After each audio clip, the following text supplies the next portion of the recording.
showing is 500 megs. So Ultra is mostly designed for 1.5 gigabyte graphics cards primarily, or better. But this has been working out really quite nicely for us. I haven't really heard anyone having problems with it either, so that's a good sign. Another aspect which we're about to talk to objects is these highly quite complex levels. This is one of the levels you can play here at Double Peak. And if you look at it, these are a lot of objects being rendered here at a high distance you sort of find here.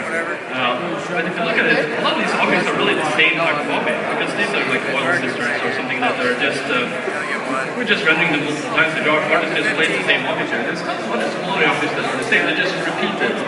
And typically, rendering these type of things can be really quite heavy because there's so many objects. But this is another really good DX11 optimization we've done specifically for Frostbite 2. And it's quite a lot of effort of trying to do this is that we use a method called instancing. So we take all of these, I'm not sure how many, 10 objects and render them with a single draw. So we send a single command to the GPU to render all of these at the same time, which massively reduces the CPU burden to render this. And we can do this type of instancing on all of the different types of meshes that we have on skin trees or on these type of meshes, or even on destructible buildings that actually look really quite different. This massively reduces the amount of draw costs we have. So this level, in this exact view, had 4,000 draw costs when running an Ultra company, because in Ultra we further reduced the LED distances and the calling distances, so we see it even more for the distance. So this dropped it to less than a quarter of the number of draw costs here, so which massively reduces the CPU cost of rendering. And makes it faster both on the low-end parts, because there you actually have a dual core that rendering takes a lot of CPU on. But also if you have a really good machine, well, then you run on the higher conflicts and then also benefit from reducing the number of draw costs. So that was a little bit about optics. Another major area we've done tons of improvements on, and I hope you really can feel in Valkyrie 3 is the lighting and the way we do lighting. So this is a pretty interesting screenshot in an indoor environment. This is something we've never had in any Valkyrie game before, and I'm pretty proud of all the stuff we've done here. So just going through a little bit of categorize what we have in the scene. So here's just a point light from this fire. The fire is just lighting up the environments, which is pretty cool. So back when they're burning fire, I think it is. Here's just a standard spotlight of a car being lit by a spotlight in this parking garage, and here you see the spectral highlights from the cars and from the point lights in the scene. And here we also have some classic lenslers just doing their thing there. And also some emissive particles that are sort of being lit up, lighting up the environment a tiny bit thanks to the bloom. So this creates a quite interesting overall picture with a lot of detail and a lot of dynamic. And all of these light sources are dynamic in the scene, so stuff can move around, stuff can explode, where they're shooting and muscle flashes. So there's been a lot of effort on improving lighting, and I'll go into more different steps that we have here.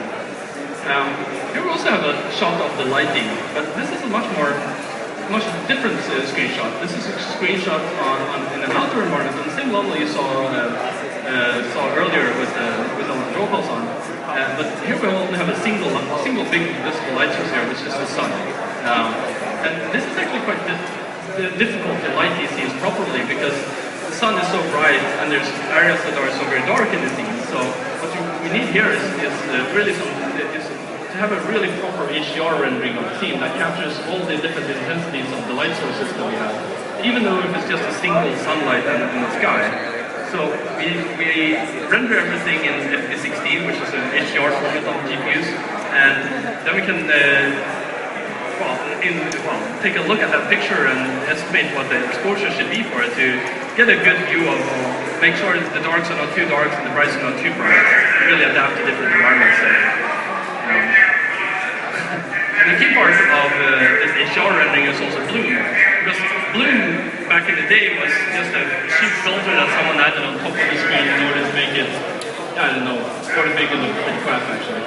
But nowadays, and the way we implement bloom here is that bloom is a natural part of an HDR rendering pipeline, because bloom is what happens when you have something that's brighter than 1. Then you need to show that somehow. And the way the human eye works and the way a camera works is that if something is brighter than the max brightness you can have, then it bleeds over to the rest of the scene. So bloom is really an essential part of this. You see a little bit here on this screenshot, but I have some other examples here also. Here's a screenshot with no bloom. It looks pretty okay. But see this kind of harsh edge there that makes the picture look kind of weird and unnatural. And then if we add some bloom on that, without really destroying the gameplay or anything like that, it just improves the picture overall and makes it a smoother and better picture that fits in better in the environment. So,